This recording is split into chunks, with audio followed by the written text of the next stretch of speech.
অনেকে বলে কালীও যা কৃষ্ণও তাই, তাহলে বউও যা শালীও তাই, কারণ ও দুজনেই তো শাশুড়ির মেয়ে, দুজনকেই বউ ভাবা যাবে। কালীর সে সুপ্রিম পাওয়ার নেই, কৃষ্ণ কালী হতে পারে, কালী কোনোদিনও কৃষ্ণ হতে পারে না। তাহলে সেই মা কালী কার ভজনা করে? ভগবানের। জগতে কালী পূজা বেশি হয়, কৃষ্ণ পূজা কম হয়। কেন? কালী পূজা করলে একটু পাঁঠার মাংস খাওয়া যায়, আবার সুল্লু খাওয়া যায়। আচ্ছা, কালী পূজা করলে যে পাঁঠার মাংস খেতে হবে আর সুল্লু খেতে হবে, কোন শাস্ত্রে পেয়েছেন আপনারা? মন গড়া শাস্ত্র করা। রামকৃষ্ণদেব বলেছিলেন, ওরে যিনি জগৎ জননী মা, সে সন্তানের মাংস খায় রে। কাঠা বলি দেবী, তোর হৃদয়ে 6টা কাঠা আছে, তারা কৃষ্ণ বিদ্বেষী, কাম ক্রোধ লোভ মোহ মাদক মাৎসর্য, এই পাঠাকে বলি দিবি। আর আমরা কি পাঠা বলি দিই?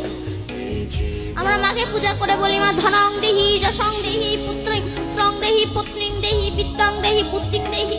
কি করে দেবে সে? ধারি একটা কাপড় জোটে না, কত কি বলছে। ধনং দেহি, ধন। মা তুমি আমায় এমন ধন দাও যেন আমি সাধু গুরু বৈষ্ণবের সেবা দিতে পারি। এই জগতে অনেক ব্যক্তি আছেন 10,000 টাকা কিন্তু কমিটিকে দান করতে পারে, 500 টাকাও দেয় না, 100 টাকা ঠেকিয়ে বলে এবারে এইটাই নাও, তোমার কাকার শরীরটা খুব অসুস্থ। কেন? তোমার টাকা ডাক্তারে খাবে, কুকুরে খাবে, তোমার টাকা ভগবান সেবায় লাগবে না। সবার পয়সা ভগবানে খায় না। কারণ দেখবেন একই গাছের ফুল, কোন ফুল মালা হয়ে মরার গলায় গিয়ে শ্মশানে গিয়ে পুরো ছাই হয়ে যাচ্ছে, আবার কোন ফুল মালা হয়ে বরবধূর গলায় গিয়ে বাসর ঘরে গিয়ে চটকা চটকে হয়, আবার কোন ফুল ঝরে যায়, আবার কোন ফুল মালা হয়ে আমার রাধা গোবিন্দের গলায় যায়।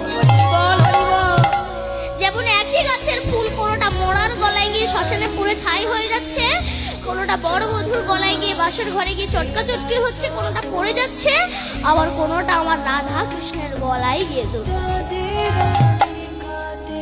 যেমন সব ফুল গোবিন্দ সেবায় লাগে না, তেমনি সমস্ত টাকা আমার গোবিন্দ সেবায় লাগে না।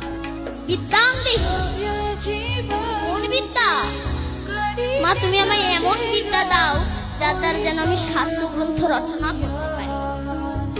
পত্নীং দেহি, মা তুমি আমায় এমন পত্নী দাও সে যেন না বলে চলে একটু মিঠুন চক্রবর্তীর বই দেখেছি, সে যেন বলে চলে একটু হরিনাম শুনে আসে।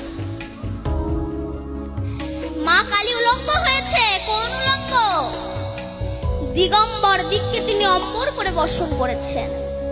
তিনি কামনা বাসনার বসন খুলে ফেলে মুক্ত অঙ্গে সারা পৃথিবীতে হা কৃষ্ণ কৃষ্ণ বলে কেঁদে বেড়াচ্ছে। সেই মাকে পূজা করে বলুন, মা তুমি যেমন কামনা বাসনার বসন খুলে ফেলে মুক্ত অঙ্গে সারা পৃথিবীতে হা কৃষ্ণ কৃষ্ণ বলে কেঁদে বেড়াচ্ছ, আশীর্বাদ করুন যেন আমিও কামনা বাসনার বসন খুলে ফেলে হা কৃষ্ণ বলে কাঁদতে পারি। কৃষ্ণ বলে কাঁদিতে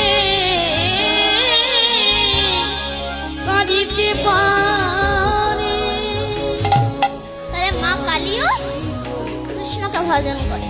তাহলে আপনাদের মনে প্রশ্ন জাগতে পারে, যদি কালীকে ভজন করে সেই কৃষ্ণকে পাওয়া যায়, তবে গুরুকে কেন আমরা ধরবো? যেমন লেটার বক্স, এই লেটার বক্সটা একটা সাধারণ মানুষের বাড়িতেও থাকতে পারে, ক্লাব ঘরেও থাকে, আবার সরকারের ঘরেও লেটার বক্স আছে। তো তুমি যদি তোমার বেদনার চিঠিখানা ক্লাবের লেটার বক্সে দাও, ওটা ওখানেই পড়ে থাকবে। কিন্তু যদি তুমি তোমার বেদনার চিঠিখানা সরকারের লেটার বক্সে দাও, সেটা দিল্লি বোম্বে যেখানে পাঠাবে সেখানেই চলে যাবে। ঠিক তেমনি তুমি যদি তোমার এই মনের দুঃখের কথাটা, এই বেদনার চিঠিটা যদি তুমি সংসারের কাছে দাও, আরো বেশি করে তোমার ঘাত প্রতিঘাত আঘাত লাঞ্ছনা যন্ত্রণা তোমার সহ্য করতে হবে। কেন? এ জগতে ভালোবাসা ততদিনই থাকে যতদিন দেহে রস যৌবন আর টাকা থাকবে। যৌবন ফুরিয়ে যাক, টাকা ফুরিয়ে যাক, ভালোবাসাও সঙ্গে বিদায় নেবে। একটা পাতিলেবুকে অনুষ্ঠান বাড়িতে 4 ভাগে ভাগ করে 1 থালি দিয়েছে। তা প্রথমবারে যখন চাপ দেয় গল গল গল গল করে রস পড়ে, তারপরে যখন চাপ দেয় রস শুরু হয়ে পড়ে, তারপরে 1-2 ফোঁটা পড়ে, তারপরে তো পড়ে না, একেবারে আঙুল ঢুকিয়ে ঢুকিয়ে সিটি করে দেয়। এবার ভাত খেয়ে উঠে চলে যাচ্ছে, তখন সেই লেবুর খোসা বড় আক্ষেপ করে বলছে,